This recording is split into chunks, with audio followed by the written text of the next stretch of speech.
Bienvenue sur Africa 24 pour cette nouvelle édition de l'Africa Newsroom. En cette semaine spéciale société civile, le dossier du jour sera consacré à leur rapport avec la sphère politique.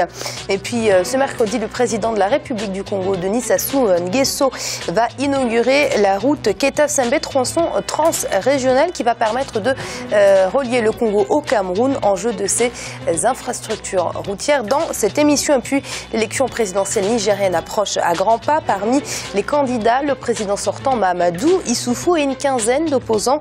Le programme de l'un d'eux, Abdoulaye Amadou Traoré du Parti du Progrès pour un Niger uni, vous sera dévoilé au cours de cette émission. Ils sont avec nous autour de ce plateau pour en débattre justement. Il s'agit bien évidemment de nos éditorialistes Jean-Marie Bitomo. Jean-Marie, bienvenue. Bonsoir Amira, bonsoir à tous nos téléspectateurs et téléspectatrices qui nous suivent si fidèlement. Jean-François Akanji-Kambé. Jean-François, merci d'être avec nous. Alors Jean-Marie a salué les fidèles, je saluerai les infidèles. Bonsoir à tous. Et Daouda Tal. Daouda, bienvenue parmi nous. Merci Amira, bonsoir à toutes et à tous. Et tout de suite, c'est l'info du jour.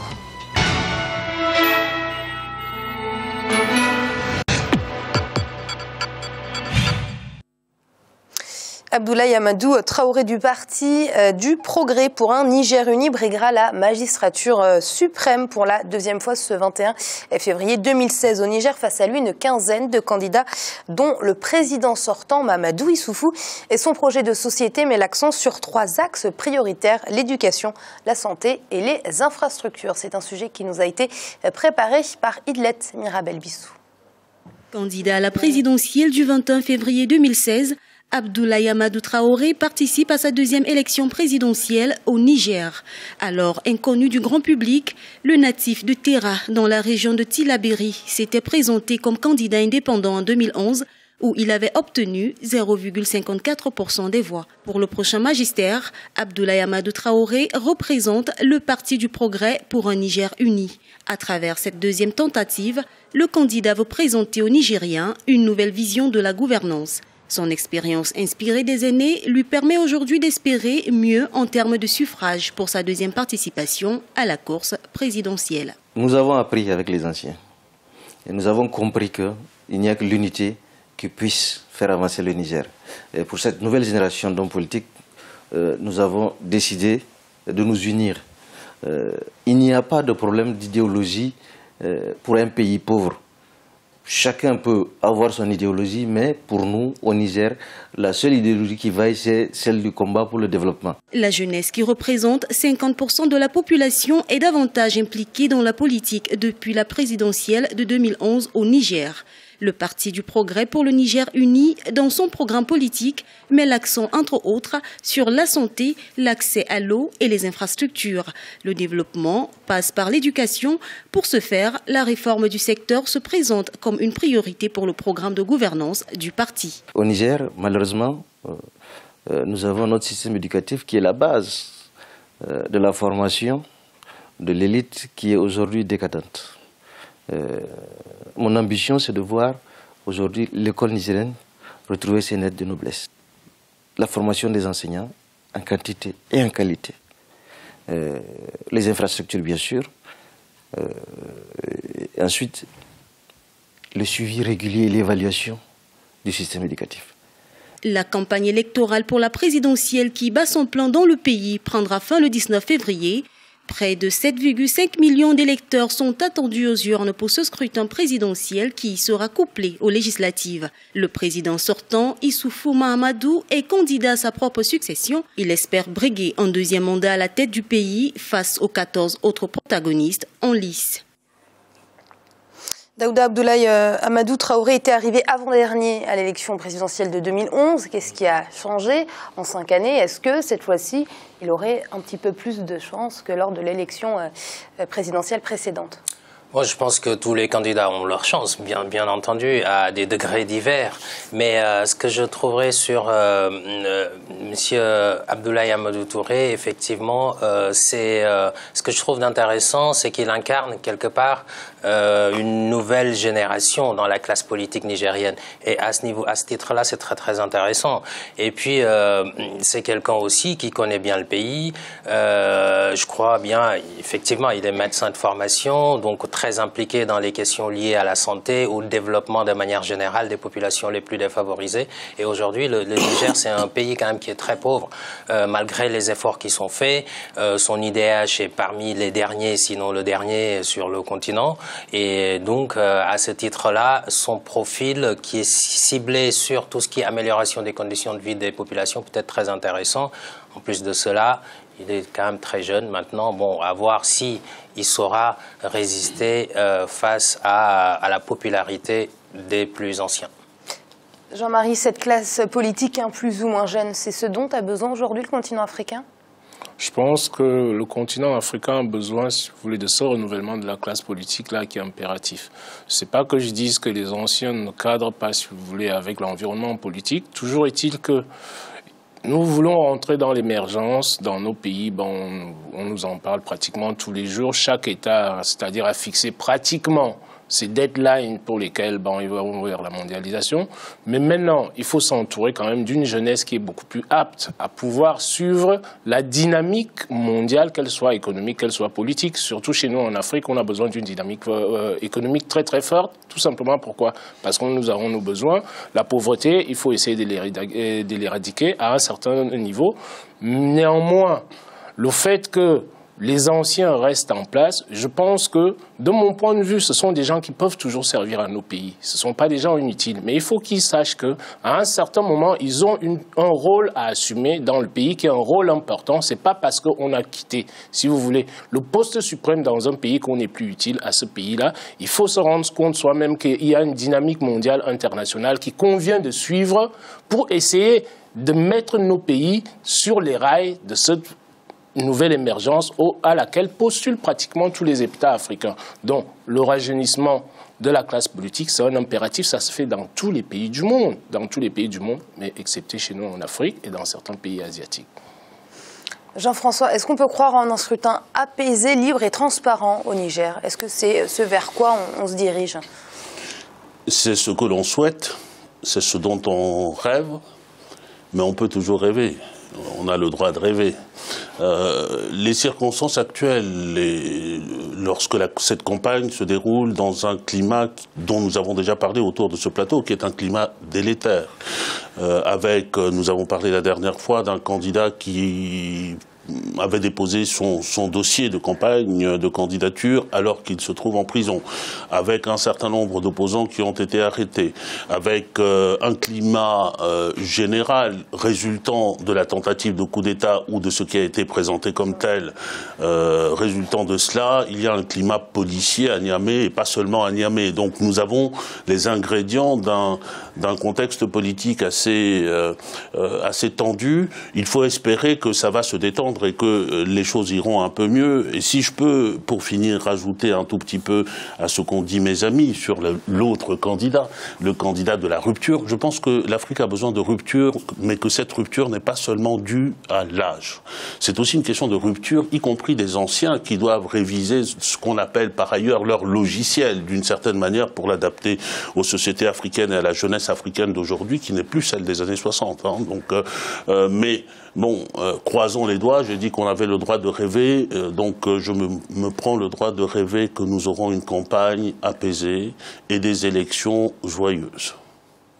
Et ce mercredi, le président de la République du Congo, Denis Sassou Nguesso, va inaugurer la route Keita-Sembe, un tronçon transrégional qui va permettre de relier le Congo au Cameroun, mais aussi de mailler l'ensemble du territoire. Une nécessité pour tout pays qui ambitionne de se développer. Olivia Yere-Dobré.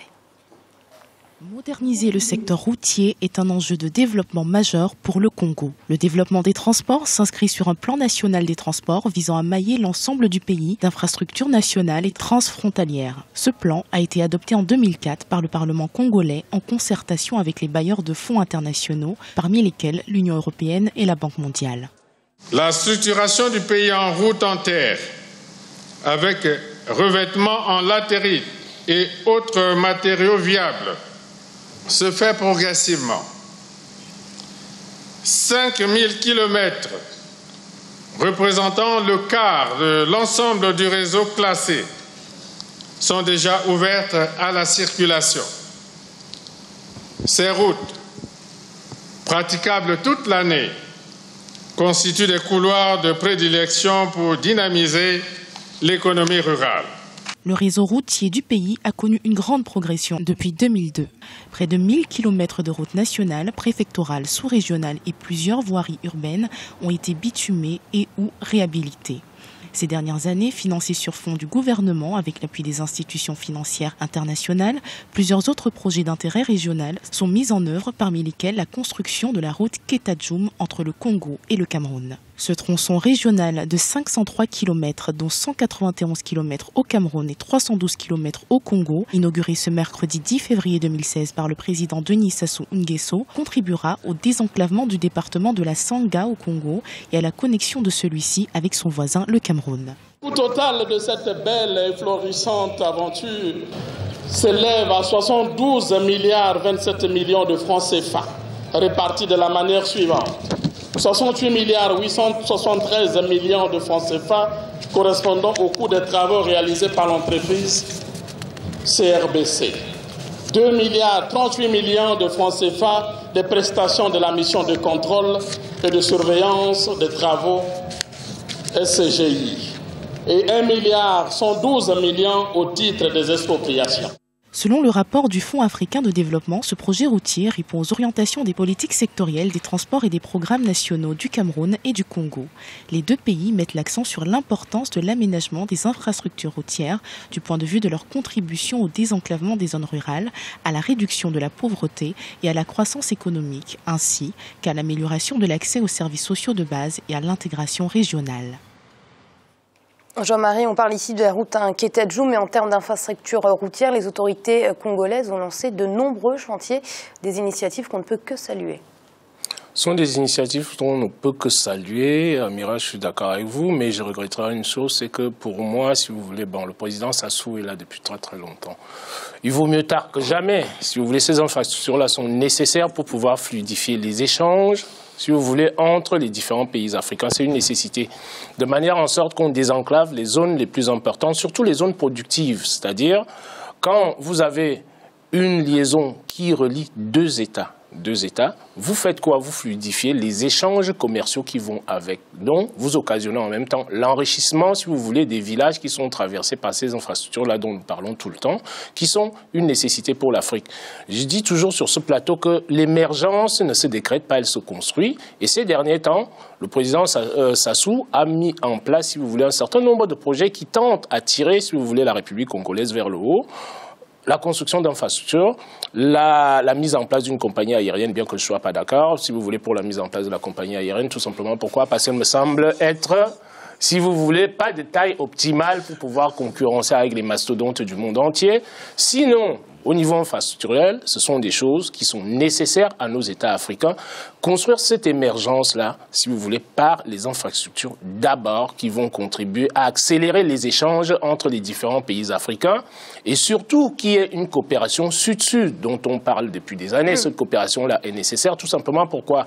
Parce que vous avez ce que j'appelle toujours ici là, la proximité culturelle des États. Donc, aujourd'hui, il est beaucoup plus facile, on a beau se retrouver en Afrique, il est beaucoup plus facile entre les gens de l'Afrique subsaharienne de se parler entre eux que de monter ne serait-ce qu'au Maghreb, et je parle encore plus loin, si vous voulez, de l'Occident. Oui, Jean-François, on ne le redira jamais assez autour de ce plateau, ces infrastructures routières, une nécessité pour désenclaver les périphéries des zones souvent laissées à l'abandon au profit des capitales et des grandes villes. Évidemment, c'est une nécessité et je me permettrai, pour décliner brièvement la nécessité, de me séparer très légèrement de la position de mon ami et prédécesseur. J'ai assez exprimé de réserve à l'égard du régime du président Sassou Nguesso. J'ai exprimé même des critiques parfois virulentes à propos de la Constitution, etc. Mais je ne peux que saluer sans réserve ce type d'initiative et par ailleurs qui participe, on parle d'une initiative qui a une dimension nationale, qui participe de ce qu'on a appelé la municipalisation, qui a conduit notamment à construire des infrastructures qu'on aimerait bien voir construites aussi ailleurs, dans d'autres pays. Il y a des discussions, bien sûr, parmi les économistes sur le point de savoir si l'investissement massif dans des infrastructures comme celle-ci et en l'absence d'un investissement concomitant dans la santé, dans les services sociaux, etc., est-ce que c'est utile? Mais il faut quand même saluer le mouvement. C'est un mouvement de désenclavement et là, je rejoins mon ami avec beaucoup de joie. Et c'est d'autant plus un mouvement de désenclavement que je l'interprète, moi, personnellement, comme une des manifestations crédibles de nos chefs d'État d'Afrique centrale de la zone CEMAC de mettre en œuvre ce qu'on appelle la zone d'intégration. Vous ne pouvez pas parler de libre circulation des personnes, des marchandises, etc., si vous n'avez pas les infrastructures qui permettent de le mettre en œuvre. C'est très bien. Ça ne justifie pas de rester au pouvoir ad vitam aeternam, mais si ça peut être copié par les autres, c'est très bien. Et c'est l'heure de marquer une courte pause. On se retrouve très vite pour la suite de l'Africa Newsroom. À tout de suite.